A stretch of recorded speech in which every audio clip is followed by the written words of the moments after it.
Welcome once again to the vlog. I am your host. Today, I'm going to be doing something a little bit different. Instead of doing a review on something, I'm just going to give my thoughts and opinions on a subject. So this is purely an editorial piece in a podcast-like format. So it's not really one of my normal videos. I don't know if this is a good idea or a bad idea, so just let me know in the comments if you think I should make more videos like this, or if I should just stick with doing reviews. I want to talk about the state of the video game collecting hobby and playing old games in 2021. I'll also talk about the Wata effect and the impact that they've had on the hobby and how it's changed my own feelings about continuing on with the hobby or not. I'll just bury the lead here. It's not good on the collecting front, but I think there's hope for the games themselves. A healthy market is one that has a slow and steady increase in interest and value over time. Historically, video game collecting has been pretty healthy. There have been a few odd spikes, but for the most part, video game collecting has been a really fun hobby. There have been some allegations lodged at the WATA and Heritage Auction people as of late. I don't want to go through all of the allegations, so I'll just leave some links in the description so you can see what's all been said about them. Basically, the allegations are in regards to alleged collusion between Wata and the auction house causing artificial inflation. Personally, I've never really had a high opinion of the Wata people or the market that they're trying to create. I just don't see or understand why anyone would spend over $2 million on a $10 game just because it's in a graded case. Wata is the same group of people who have also graded bootleg games, so it's not like I see them as all that reputable in the first place. If you're wondering how people get so many games in these high grades, you got to keep in mind that these are mass consumer products that we're talking about here. They're not rare items. Manufacturers have made millions of their most popular games over the years, and there's nothing stopping them from making more if they really wanted to, aside from the chip shortages. When they were originally shipped to retailers, they were shipped in their own special boxes which contained multiple copies of a particular game. The easiest way to get a high grade is to get your hands on one of these retailer cases. We don't know how many of those retailer cases still exist, and for all we know, there could be warehouses with crates of these things. Heck, you could still get new old stock of a lot of Atari 2600 stuff. The sealed Atari stuff that has been selling recently probably came from Best Electronics. New old stock is a term that refers to an old item that was never sold. New old stock is not unique to video games. All industries have new old stock. The bigger problem that I have with individuals like those at Wata is that they're entering a hobby that's existed for decades and turning an otherwise fun hobby into one that's not fun. I have been collecting video games since the late 80s, and it's just fun finding new games and playing them. Video games are not an investment. Video games are toys, and toys are meant to be played. Now, even as I've gotten older and my tastes have changed, like now I like my Corvettes, horses, and Disney Vacation Club, I've still been interested in these old video games after all these years. Now I have some truly rare stuff that's not all that valuable compared to its rarity, like my Sharp Nintendo television, and some stuff that commands a really high price, even though it's not all that rare. It's all a little weird, but I don't buy this stuff because I think it's going to make me money. For example, no one buys a Corvette thinking it's going to go up in value. They buy them because they're fun. Just as no one buys a Disney Vacation Club contract because it's a sound investment, because it is not. They buy in because they love going to Disney World. I've sometimes joked that I can't wait for the video game market to crash so I can buy a bunch of old video games that no one wants. This recent rapid increase in prices makes me really worried about the overall health of the hobby. Eventually, you're going to price people out of the market, and collectors like me are going to just get out because it's not fun anymore. I know people have argued for a while now that the WATA people aren't going to impact the overall market, but historically that's not true, and they're already having a major impact in my opinion. What we're looking at right now is a boom that's very likely to result in a crash because hyperinflation is just not a good thing. This will most likely happen if the people who get priced out and the longtime collectors all get out of the hobby at the exact same time. You'll have a ton of rare games flooding the market with no one left to buy. The sophisticated speculator will have made millions. The not so sophisticated speculators will be out a lot of money, and the hobby itself will be in shambles, which is my primary concern. I don't think WATA is solely responsible for what's going on, but they're certainly not helping the situation. The increase in interest during the pandemic certainly played a big part, but it shouldn't have caused prices to go completely bonkers. In my opinion, this is the work of the speculators. Another potential problem is that before a crash happens, is that you could see a major increase in bootlegs, which will hurt the overall market. We've already seen a lot of bootlegs, but most of them just kind of suck. You can typically tell just by looking at the board that they're fakes. If there's money to be made, the bootlegs will get better and they'll start to go after the truly rare and valuable stuff. Most of the bootlegs being made today are referred by the people who like them as reproduction carts, and they're typically being made for people who want to play the game on original hardware. They may not be trying to trick people, but it's going to happen down the road as these bootlegs enter the general marketplace. My main concern is that there could come a day where the fakes are indistinguishable from the real thing. DS and Game Boy is already really bad, and it's gotten to the point that I pretty much assume that everything is fake. So I just stay away from the more expensive titles. There is now a multi-million-dollar incentive to create perfect fakes, and that's really scary to me. The future of the hobby doesn't look bright in my opinion. I don't know for certain if it's going to crash in the short term, but it's certainly not a hobby that's likely to have long-term appeal. Now, I do have some bad news for all the collectors out there. Eventually, we're all going to die, and the young people who are interested in video games, they don't really care about physical media or playing on original hardware is the same way that we do. My niece, who is in middle school, has all of her favorite games on her iPhone and her iPad.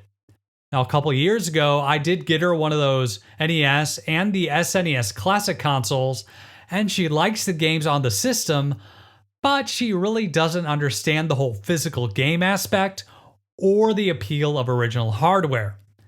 Now, if she doesn't care and I have all the old games, that's really not a good sign to me. So even if the market doesn't have this sudden crash like I'm kind of expecting, eventually there won't be anyone else to continue on with the hobby of collecting. The software will still have value for future generations, but the physical items themselves, Probably not so much. I love collecting video games, but even I'm conflicted about whether or not I really want to continue on with the hobby of collecting. With my PlayStation 5 and Xbox Series X, I did something really crazy and something I never thought I would do. I paid for digital limited revocable licenses as opposed to buying the physical games outright. With the Xbox Series X, I also subscribed to Xbox Game Pass. Now, I had the Zune Pass back in the day. Now this Game Pass isn't as good as that, but it's still pretty decent. For the price of HBO Max, I can get to play a bunch of random games. I'm not a fan of the always-on nature of the console or its draconian DRM, but I can sort of accept a rental service. The first 7 PlayStation 5 games I bought physically, but eventually I decided to get games digitally after my experience with the Xbox. Part of this had to do with developers not putting the entire game on the disc. In the case of the Xbox Series X, I don't think I found one game with usable data actually on the disc. New Xbox games are basically just coasters now. You can't even install them without an internet connection. I still like buying physical games on my Switch, but even there, I'm having second thoughts about the whole situation. This is something that I've really been struggling with. But another major factor for me is that I want to retire. And I just keep thinking about what I'm going to do with all these old games when I move on down to Florida. I don't think they're going to be an easy sell when I'm ready to retire, so I'm reluctantly trying to let some stuff go. I started with some stuff I don't really care about, and I want to keep seeing how I feel. I got rid of my entire Xbox One collection, which wasn't all that bad. Everything that I had on the Xbox One is already on Game Pass, which really helped. I would like to get to a point where I only have a few physical items that I really care about and those that I'm currently playing. I've also been thinking about letting go my Sharp Nintendo television. It's not that I don't like it, but I just don't know how long there are going to be people left that will know how to repair it when the caps go out. I've thought about getting it recapped now that while TV technicians still exist, but honestly, I just use it when I want to play Duck Hunt. For everything else, I just use my Analog NT Mini Noir. A buddy of mine convinced me not to sell it right now, but I guess we'll see how I feel once I start selling games that I actually care about. By going digitally on the Xbox Series X and PlayStation 5, I'm actually buying less games. I just buy the games that I want to play and beat them before moving on to something else. With collecting physical products, I'd often worry about not being able to find them later. To me, it's not about the physical item itself, it's about being able to play the games. Unfortunately, there aren't a lot of legitimate ways to play a lot of these old games. One game that really got me to start thinking about all this is Magic Knight Rayearth. It's an action RPG on the Sega Saturn, and it has always commanded a fairly high price, but the price has more than doubled since March of last year. This is a game that used to hover around $300 to $400 for years. Now people are asking for and getting between $860 to upwards of $1,000. Given how volatile the market is right now, I just don't see how this is sustainable at all. It's not that I can't afford it, it's that these massive fluctuations don't make any sense. The reason why I wanted to get it was to play it. I'm a big fan of Clamp, and I really enjoyed the original manga. Magic Knight Rayearth is a magical girl story with a trio of female characters who all have magical swords and giant robots. Now, if you're curious about the story, the manga is only 6 volumes and you can get it digitally on Amazon or Comixology for pretty cheap. They also published a pair of hardcover sets celebrating the 25th anniversary, which are kind of expensive, and they also made a new print of the anime. I just don't see why Sega couldn't do something like that for the game. Yes, Sega is the original developer of Magic Knight Rayearth. It was published by Working Designs in the United States, which shut its doors and became Gaijin Works. If you're wanting to get the game, I just have to warn you, the game only covers the first 3 volumes, so even if you spend $1,000 on this thing, you only get half the story. Really though, it's not about this one game, it's about all games. Not everyone is comfortable with pirated games, and there really should be a way for these games to be preserved like they do with movies, books, and television shows, and I think there is some hope for that. Hollywood may do some weird stuff sometimes, but they've done an excellent job in preserving old films. You can go online and legally stream films that are over 100 years old. I think a good model for what could be done with games is what CD Projekt did with good old games. They made a launcher and worked with the DOSBox team to make it so you could buy old PC games and play them on a modern computer. It would seem to me that doing something like that is something that the right holders of old console games could do. I think preserving these old games is important. In a similar way, it's important to preserve other forms of entertainment. If CD Projekt wanted to get some good press after a year of bad press, it's something they're already doing for DOS games, so why not get into releasing old console games? It is something that Nintendo is doing on their Switch with the Nintendo Switch Online.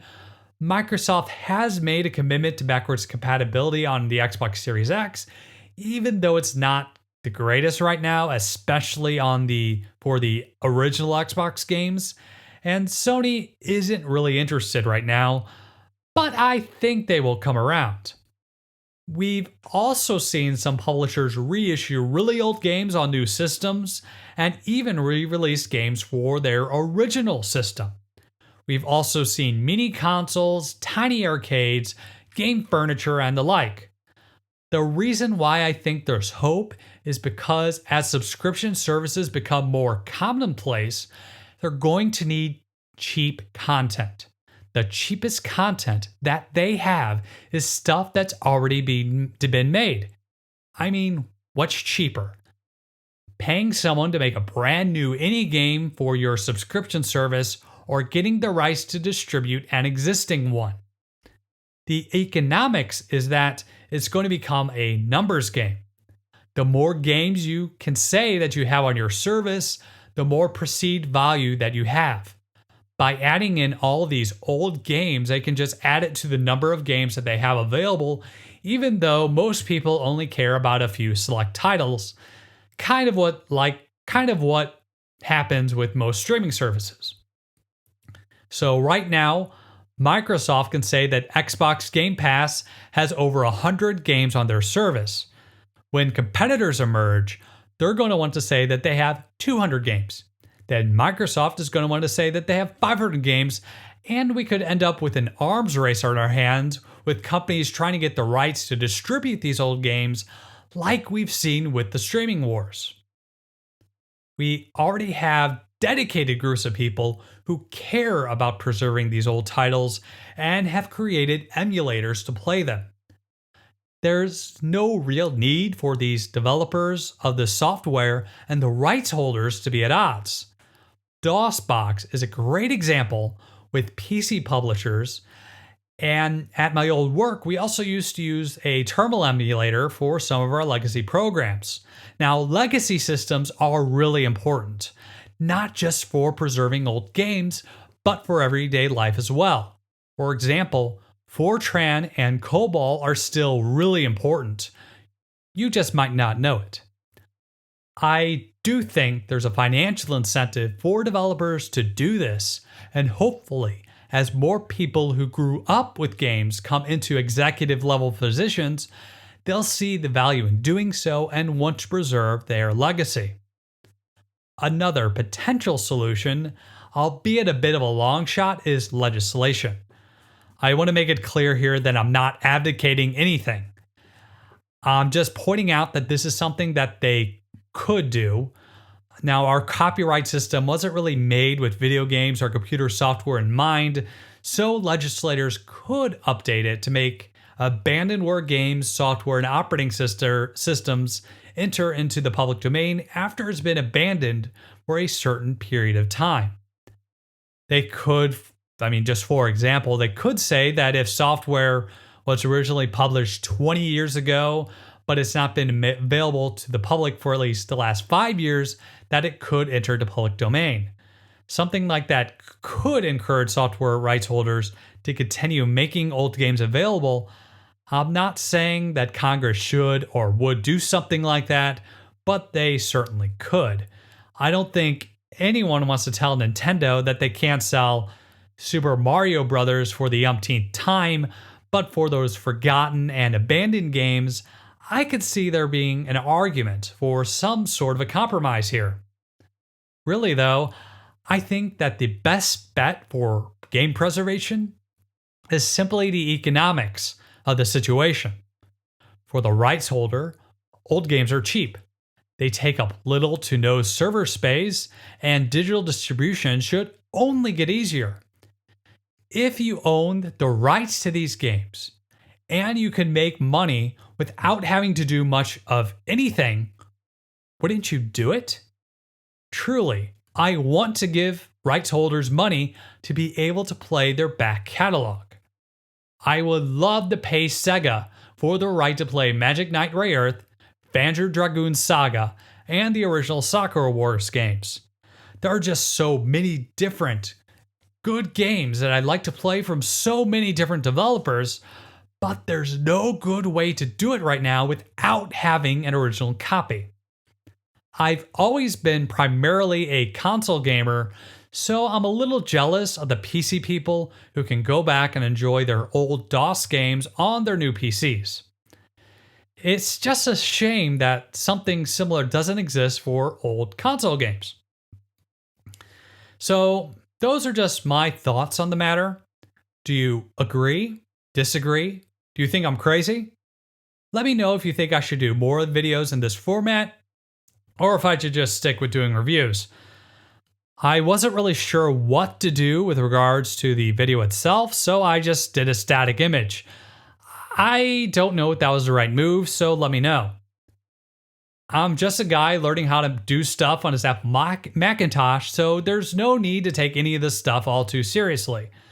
I know people sometimes just fall out of love with the hobby, so, maybe that's just what's happening to me right now.